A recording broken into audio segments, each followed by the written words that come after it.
விஜயகாந்தின் நினைவு தினத்தை முன்னிட்டு சென்னையில் உள்ள அவரது நினைவிடத்தில் பல்லாயிரக்கணக்கானோர் திரண்டு வந்து அஞ்சலி செலுத்தி வருகின்றனர். தேமுதிகவினர் தடையை மீறி பேரணி நடத்தியதால் 100 அடி சாலையில் போக்குவரத்து நெரிசல் ஏற்பட்டுள்ளது. தேமுதிக நிறுவனரும் நடிகருமான விஜயகாந்தின் 1ஆம் ஆண்டு நினைவு தினம் இன்று அனுசரிக்கப்படுகிறது. இதனை முன்னிட்டு சென்னை கோயம்பேட்டில் உள்ள அவரது நினைவிடத்தில் சிறப்பு அஞ்சலி, அன்னதானம் மற்றும் நலத்திட்ட உதவிகள் வழங்கும் நிகழ்ச்சி நடைபெற்று வருகிறது. விஜயகாந்த் நினைவு தினத்தை முன்னிட்டு சுமார் 1 கிலோமீட்டர் தூரத்திற்கு நினைவு தின பேரணி நடைபெறும் என்று ஏற்கனவே அறிவிக்கப்பட்டிருந்தது. ஆனால் போக்குவரத்து நெரிசல் ஏற்படும் என்று கூறி நினைவு தின பேரணிக்கு காவல்துறையினர் அனுமதி மறுத்தனர்.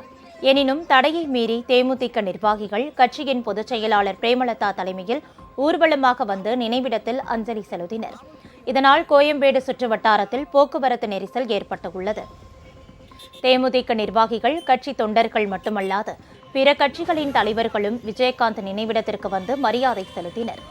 முன்னாள் முதலமைச்சர் ஓ பன்னீர்செல்வம் தனது ஆதரவாளர்களுடன் வந்து விஜயகாந்திற்கு புகழஞ்சலி செலுத்தினார். நாம் தமிழர் கட்சியின் தலைமை ஒருங்கிணைப்பாளர் சீமானும் விஜயகாந்த் நினைவிடத்திற்கு வந்து மரியாதை செலுத்தினார். அப்போது செய்தியாளர்களிடம் பேசிய அவர், விஜயகாந்த் பல ஆயிரம் பேருக்கு உதவி செய்தார். அவரிடம் உதவி பெற்று படித்த பலர் இன்றைய தினம் உயர் பதவிகளில் இருக்கின்றனர். தாம் செய்வதை எப்போதும் வெளிக்காட்டிக் கொள்ளாத அற்புதமான மனிதர் விஜயகாந்த் என்றும் சீமான் குறிப்பிட்டார்.